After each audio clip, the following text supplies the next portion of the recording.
like a friend that you need to have and that you look after and you support and you love. I can relate to that, yeah. And- we and- didn't do that. But Oh, okay. And I know Yeah. why we didn't, because I was already dealing with the addiction. Yeah. Yeah. That's not what I But came to people see. become defensive or Yeah. look after the Yeah. thing. Let's just say, let's use gambling, for example. It's the thing that I need to look after, or no, I'm busy after. Because I have to make sure that I look after the thing that I'm doing, or the thing that feels so important to me, or I'm so compelled to do. Yeah. So that becomes the thing that gets in the way of the relationships, and therefore it's worth thinking about what addictions do we have. Yeah, so for me, it's like, I mean, my addiction was with drugs, and as you said, sort of heavy drugs that ended up being narcotics. And for a long time when I stopped, drugs were bad. And it took some time before I realised that drugs were just not bad or good. Yeah, drugs saved my life. Yeah, I was definitely, as a 13-year-old, on the way out. A very, very bad place. But we don't want to say to people that drugs can save your life. Oh, I haven't finished. Okay, Yeah. good. No, drugs saved my life only for a short period of time. Okay. And then if you treat it as you were talking about, like a friend, they turned against me very quickly. And they became a nightmare. And it was a nightmare. It was a nightmare because I couldn't get out of it. I couldn't stop. And I was surrounded mostly by people who could take it or leave it. I wasn't like them. From the moment I started until the moment I stopped, is from 13 to 24, I took drugs until I was unconscious. I don't think I slept for that period of time. So and I did the pretty same scary when I stuff, relapsed. Kevin. Yeah, it was Yeah. very scary. Yeah. I died many times. And but my point was, what was my point? That it saved me for a while, Yeah, okay. and then it didn't. So what you're actually saying, and I think about this, is that drugs can be this, or addictions, not drugs. Addictions can be these things that offer us an escape. And They do, this yeah. escape can often be from feelings, and they can be very difficult feelings to process, and distress, and can be abuse or despair or powerlessness or helplessness, and many things. The interesting thing, as I've worked with people to recover from addictions, that it's been very difficult for them, because as they start to not use their addictions, then what is uncovered is these feelings that they've escaped from, often for a very long time. They come back. They come back. And then what happens is I don't have my tool, which is the addiction, the thing that has helped me cope all this time. I haven't got my way of escaping. And then I've got all these vulnerable feelings that I need to address or need to look at. Yeah. And then if I haven't got the tools around holding these vulnerable feelings, we've got a major dilemma for the person. And emotionally, you're still way back there, wherever way back there was. Yeah, so you started when you're very young, then you've And got that's where you go back to. That's right. Yeah. So emotionally, people can be very stunted. Yep.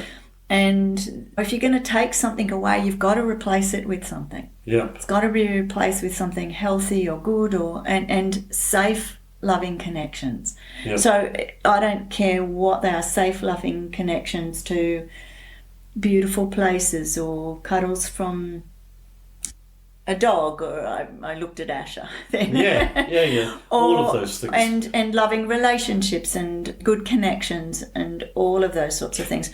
But good connections to yourself. Yeah, and initially it was about removing myself from all of those influences and putting myself in a place where they didn't exist, and even more than that, where I got lots and lots of good support and feedback and people I could relate to. And that happened to me both times. I've been very fortunate, but Narcotics Anonymous gave me an awful lot. I know that it's 12-step programs are often not popular, but they're a last stop for many people, and they work. And it sounds like they do replace the addictions with connections. Yes. And what they do with tools. Yep. And with very ways of definitely being, with tools, very strongly with Yeah. tools. So going through the program is what gives you the tools, because Yeah. it gets all the rubbish out of the way, allows you to Be at peace with yourself and with others around you the best you can. Find out who you are, and then use all of the tools that you've been given and all the support that you've been given to carve yourself a life, basically, to live it. And I often think about safe attachment. So it's changing your attachment to things by being around people without the drug or whatever the drug is. Yeah. And I think so they're really good things. If I was to talk about myself, I haven't been a person who's struggled with addictions, though I can say that I've had a relationship with alcohol that I want to be conscious of and be careful of. I've had a lot of alcoholics in my family, extended family. Which is quite common. Yes. People who are careful about it, or people who become alcoholics or drug addicts. Yeah. And so I have to be careful not to be too hard on myself around those things. And there's been times when I've had abstinence from alcohol, and times where I'm learning to have a kind relationship with myself with alcohol, and know that it can be a substitute at times. So again, it's a working relationship.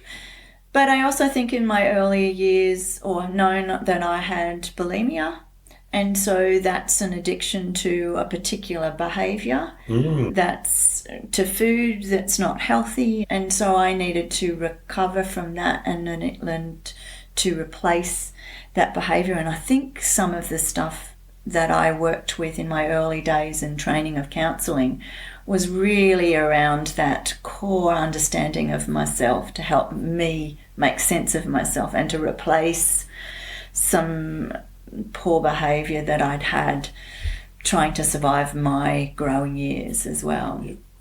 So I had people around me who were alcoholics and had other issues. Other addictions. Other addictions could be just as, I don't know what the word is. I remember accidentally in the middle of the night, a long time ago now, coming across a friend who clearly had problems with food, and they were devouring a litre of ice cream like there was no tomorrow. I was just shocked. They didn't know I was there. And I just stood there watching, and I was just in shock. And I tried to talk to them about it, but that wasn't something they were going to talk to me about. It really took me back. It was the same kind of, what's the word? Addiction, I don't know. It's not addiction. It was the same kind of obsession as I experienced with drugs. Yeah. I think the thing I would want to say about it is when I've worked with people, or I've been with myself around, let's talk about addictions widely, is that I want to say that it's there for a reason. It's not there for no reason. That's what I was trying to say. So that would be... Drugs saved me temporarily. Yeah. For a short period. Yeah. Because I want to understand and talk about our attitude towards people who have issues with addictions. I think is really important, because why would a person do that? Because they're trying to survive something. And I think it's really important not to judge. And I think there's still a stigma around addiction in general. Yeah. But it's not as bad as it used to be. Yeah. Well, decades ago, I'm different. I've always been open about it, but most people wouldn't say that they were a drug addict. They wouldn't talk about having trouble with addiction. And I think also from the other point of view, those people who don't have addictions towards those person of addictions, I think that there can be that judgment and the disconnection and the criticism that actually happens to those people. And again, if you're thinking about projection, they often can be projecting onto a person that you've got an issue, but they're not looking at themselves. That's right. As well. I remember my parents had me committed to an asylum when I was still young. I was about 16. And the psychiatrist that I was dealing with said, just for 3 days. So he took me in to evaluate me. And I don't know, I know what he just talked to me about. I don't know what he talked to my parents about, but at the end of the 3 days, he got them to come back in. And when they came out of his office, they were so pissed off, I imagine, given my conversations with him. he told me that I had a problem with drugs, and I would have said something really smart-ass to him, like, yeah, I haven't got any at the moment, that's the problem. But he clearly would have told my parents the same thing. And I remember him, he didn't pull any punches, so they were really, I remember my dad was really angry. Wasn't what he wanted to hear. Oh. He wanted, I don't know what he wanted, some magic wand. Yeah. Of course. Yeah, anyway, he didn't get it. Yeah. And it was, didn't work. It was good for me. I got out. In that time.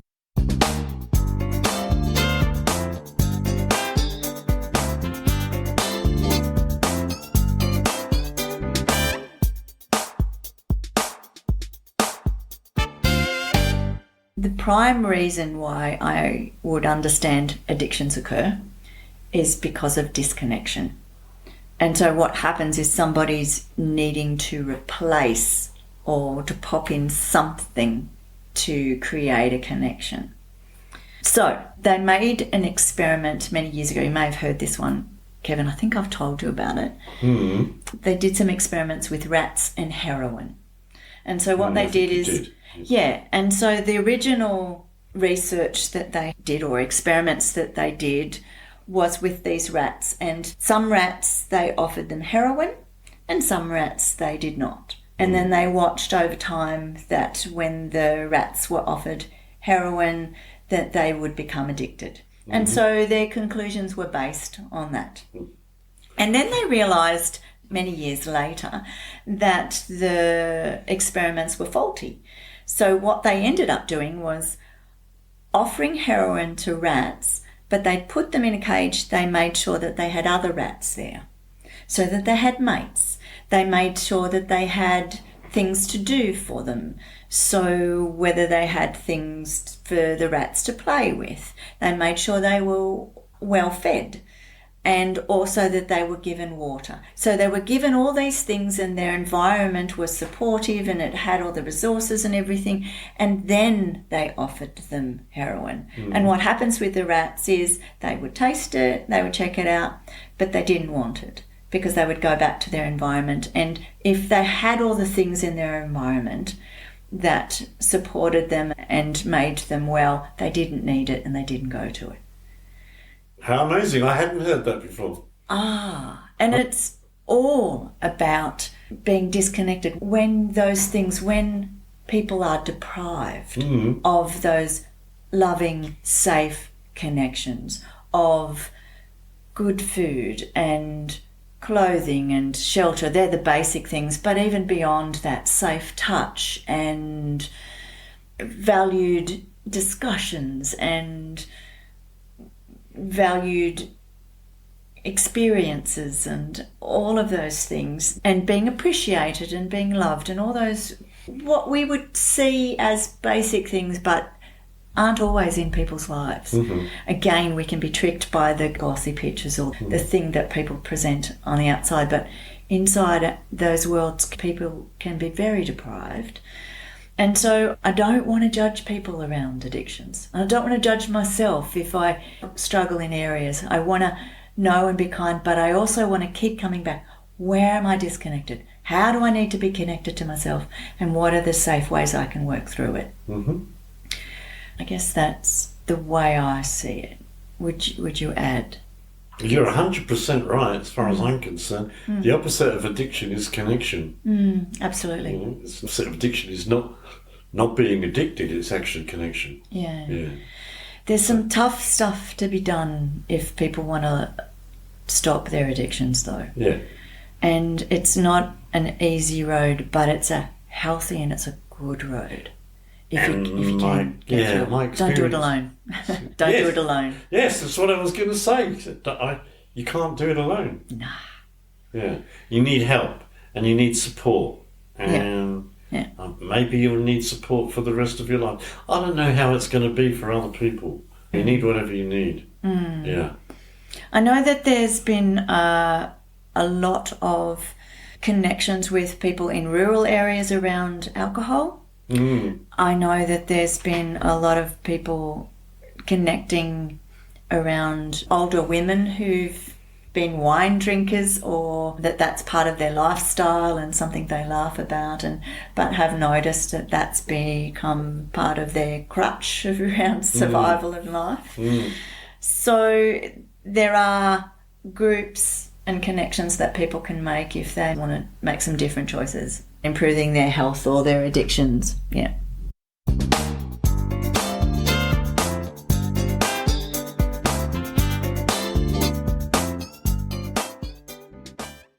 So yeah, we were just talking without recording, and we were talking about stuff that maybe we should be recording, which is the opposite of addiction is connection, and it doesn't really matter in terms of recovery, whether it's drugs or alcohol or food or emotional dependence or something else. The recovery is it's always about connecting well. Connection. It's always about connection. Yeah. I can't think of a better word, really. It's always about connection, and it doesn't matter whether you're going to Narcotics Anonymous, Alcoholics Anonymous, Smart Recovery, or some other form of recovery, or you go to a therapist, particularly to deal with addiction. It's about connection, and it's about making sure that you're surrounded by what you need. Yeah. For me, it's always the two parts of connection. So it's how I connect with people or my surrounds. So the things, which includes the people around me. Yep. And how do I connect to myself? Because if I'm connecting to people around me and I'm disconnected from myself, they're not going to be true or replenishing or replacing relationships. They're not going to be that soothing and supportive ones that I need. Because if I'm disconnected from myself, I'm not really connecting to them. So the two have to work in parallel. Does that make sense? It does. I'm thinking that, I guess I'm thinking the same thing. If I'm not looking after myself, then I'm disconnected from everybody else, and it doesn't really matter how good the connections have been. Yeah. They're gone. Yeah. So, yeah. And then that leaves you open to feeling at risk of reaching for that thing that's been your crutch. Or, reaching for it, but maybe not reaching for it in terms of picking it up. I think what a lot of people miss is that if I'm not looking after myself and I haven't picked up a drug or some other obsession, if I haven't got into some other form of addiction, I'm not okay because I'm living a life that is miserable because I'm disconnected. And my experience of that went on for a long time. And it could be a long time before I'm going to actually do whatever, destructive behaviour it was that I was doing before. Yeah, does that make sense? No, I'm not quite with you. It's like, okay, so I'm feeling disconnected, but I haven't picked up drugs, but I'm living a life of misery. Oh, okay. In that gap between, whether that's a day or a year or many years, I'm already affected by the fact that I'm disconnected. And I think you can come out of unhelpful surroundings. So whether it's being surrounded by those people who use as well or drink or whatever your issue has been or your choice of addiction might be. Anyway, let's say you come out of those surrounds, but the risk is you still have to deal with the body has to adjust to how am I going to be without this thing and how am I going to relate to my environment differently. The environment socially, to my family differently, to myself differently. How am I going to relate? And I think that's a whole process, and I think that's what you're talking about, isn't it? Is that part of it? It is part of it, but I could be not actually in active addiction, but disconnected from everything around me, looking like I'm doing well and being completely miserable, which is stuff we talked about before. It's like, just feeling completely empty inside. Many people can live like that. Yeah, I did it for 15 years, I guess, 14 years. Because people can present this masked view of I'm doing so well and be empty inside. And what I was getting from around me was, look at you, you're doing so well. Aren't you fabulous? Look at you, got a nice girlfriend, and she was. Yep. And look, you've you've published books and you've done written so games, well. and now you've started a company, and aren't you doing great? And if they'd have asked me if I was doing great, and I'd have been able to answer truthfully, I'd have gone, no. But I think miserable. Many people can be in that circumstance, Kevin. But maybe they're not addicted to that. I don't know. Maybe they don't have problems with addictions. I don't know. No, but what happens is it's still not addressing the inward journey, and so it makes them vulnerable to addictions. That's true. Yeah. It certainly makes them vulnerable to destructive behaviour. And maybe actually that is destructive behaviour. That's right. Yeah. That's right. And so that's whatever the point I was trying to make. Yeah. I don't have to pick up a needle for it to be destructive behaviour. Don't have to pick up a drink. A drink. Don't have to pick up an anything. Anything. Yeah. And what you were talking about is like being able to. So I moved out of that. I moved out of the addiction and what I surround myself with, the people and the places and things, and I'm now starting to surround myself with people and places and things that are good for me. And yet, I'm not always able to judge what people are good for me and what people are not. It can take me some time. And that's like an alarm bell for me sometimes as well. Okay. Yeah. Yeah, attraction. Oh, that person's good. And then later on, actually, no, they're not good for me. They're not being good for themselves and they're not good for me. I think that's their attaching thing. Yeah. So if you've had drugs as a replacement because you haven't been attached safely to people, to things, then when the drug's taken away, then you have to learn, how do I attach to people? Who are the good people that I can? How do I trust? That's what I'm saying. How do I trust me? How do I trust them? And so there's this leftover body that's been hurt or unresourced and unsupported, and it's got to adjust to, how do I do this and work it out. So it really is that reparenting, restructuring, understanding yourself that's really core to, how do I work this out. And then again, being in relationships when you haven't had those models of how to do it well, it becomes tricky. There needs to be no projecting. Yeah. That's our previous episode on, this is what we need to do. We need to be partnered with somebody and have 2.5 children and have a house and a dog and a goldfish. I don't know why goldfish were important. I don't know. They were in the story. They're not. But the point is that, again, those things can feel like they're important, but they can be very artificial, and therefore that's why the inward journey is the one that's so more important. And it has to be first. Yeah. First, always first. Yeah. Yeah, okay. Good.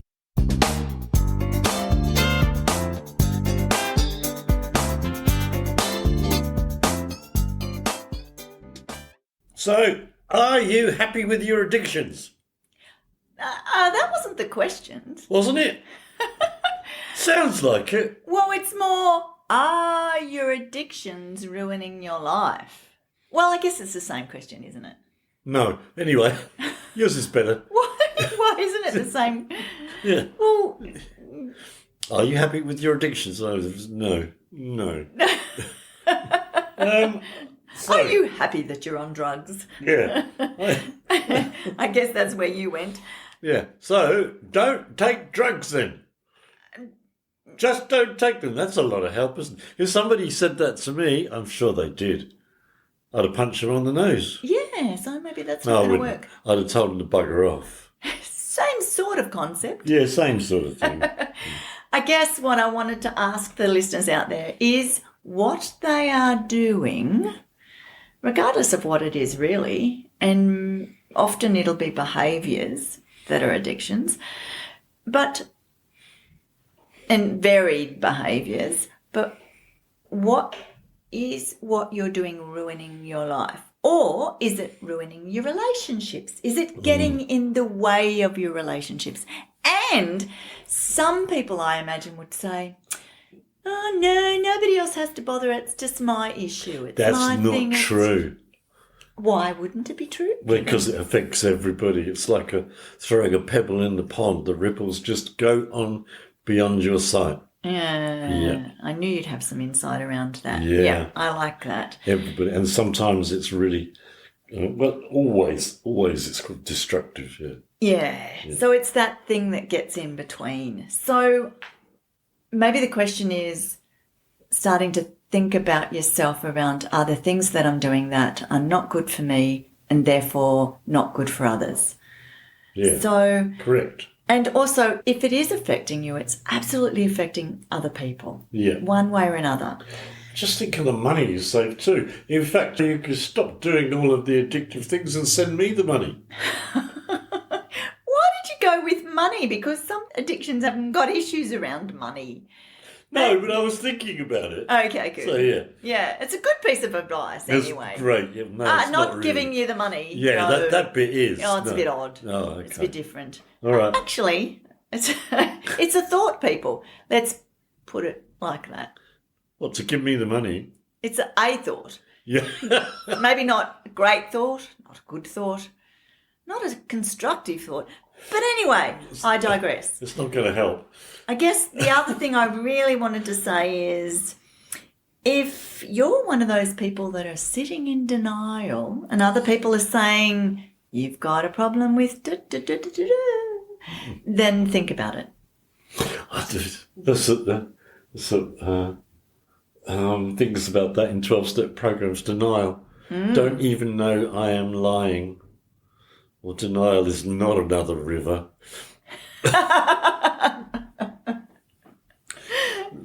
I think they're good things to think about. And if somebody is repeatedly saying something to you, I think you might have an issue with this. Or if different people in different arenas are saying, oh, I think you might have an issue with this. Particularly when it's different people. Yeah. Yeah. The other thing that could be occurring is that you're hiding something. If you're hiding something, then you're either feeling a victim to it, you're embarrassed about it, you're ashamed of it, you're ashamed of yourself, and therefore it's worth addressing. So please consider all these things, people. Yeah. Yep. And not that it's ever easy, but making a start is where you start. Yeah. Are we done now? So there's some thoughts for you to consider. Yep. And hopefully we've been helpful. And if we haven't, you can't have your money back. They don't pay for this anyway. Oh, that's true. Oh, well. It's a thought. There's a thought. There's a thought. Yeah. Okay. Great.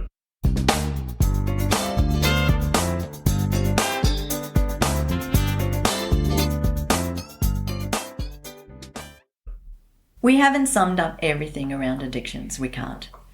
And it's really important to note that there's my view and there's your view, Kevin, and my life experience and your life experience. Mm-hmm. But it's not inclusive of everything. And so I guess what I wanted to say is that this is a conversation. Yep. That there are many conversations that can be had around all the topics that we're talking about. Yeah. But particularly around this one, I think I balked at talking about this for such a long time. Why?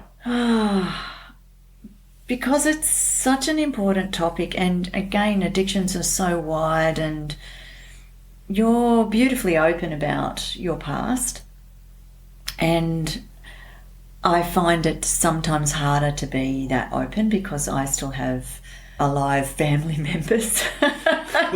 There's no other way to put that.